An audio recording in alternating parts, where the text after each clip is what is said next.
rapprocher. Les premiers mètres seront déterminants bien sûr sur ces 1609 mètres, puisque c'est là que tout se joue, c'est là que la pression monte au maximum. Laurent, c'est quasiment au paroxysme, on ne sait pas encore comment vont se comporter les chevaux, et ces premiers mètres décident ou non d'un bon classement à l'arrivée. La voiture continue de prendre la vitesse devant une foule considérable aujourd'hui sur l'hippodrome. Voici le grand quatrième de vitesse des Casinos de Monte-Carlo qui démarre, édition 2006, avec Jean-Michel Bazir qui part bien à l'extérieur. Casir de Gaz s'est bien élancé. Et avec un bon départ également de Let's Go, avec Jazoda qui a été prise un petit peu de vitesse le long de la corde. Nous retrouvons également Frayeras à l'extérieur, Javadarche également qui n'est pas très loin, avec Echo Dei Veltri qui pour l'instant est au sein du peloton. Là, Jolibourg, Coul Ducos qui patiente devant Jordan du Béziré, alors que Pegasus Bocco, qui avait tiré un numéro infect, a été repris par son partenaire et est placé maintenant en dernière position, en compagnie également de Ludo de Castel. Le tournant du loup pour l'instant, donc pour ce critérium, alors que les concurrents l'abordent sans pression pour le moment, avec Let's Go qui est toujours le leader côté corde. Il est accompagné à l'extérieur par Casir de Guèze, son suivi par Jazoda qui est bien parti. Jazoda aujourd'hui,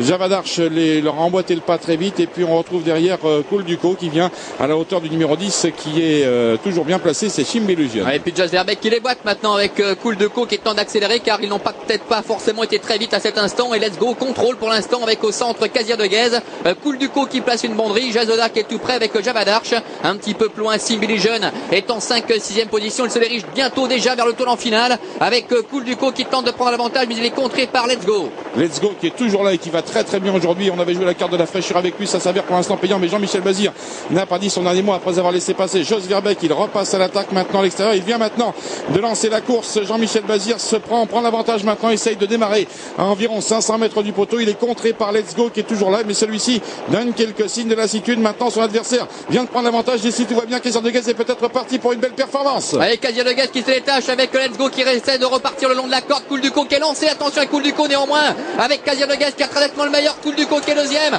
avec le long de la corde de Let's Go, alors que Javadarche est en 4e position avec toujours Casir de Guèze qui est en tête. Coul Ducos qui revient, mais en vain néanmoins avec la victoire de Casir de Guèze dans ce critérium de vitesse. Coul Ducos termine deuxième, c'est plus pointu pour la 3e place entre Javadarche et Let's Go. Il a réussi aujourd'hui, Jean-Michel Bazir, il a réussi à vaincre le mauvais sort qui avait été là souvent, notamment sur de grands rendez-vous. L'année dernière, souvenez-vous que l'aventure cagnoise s'était mal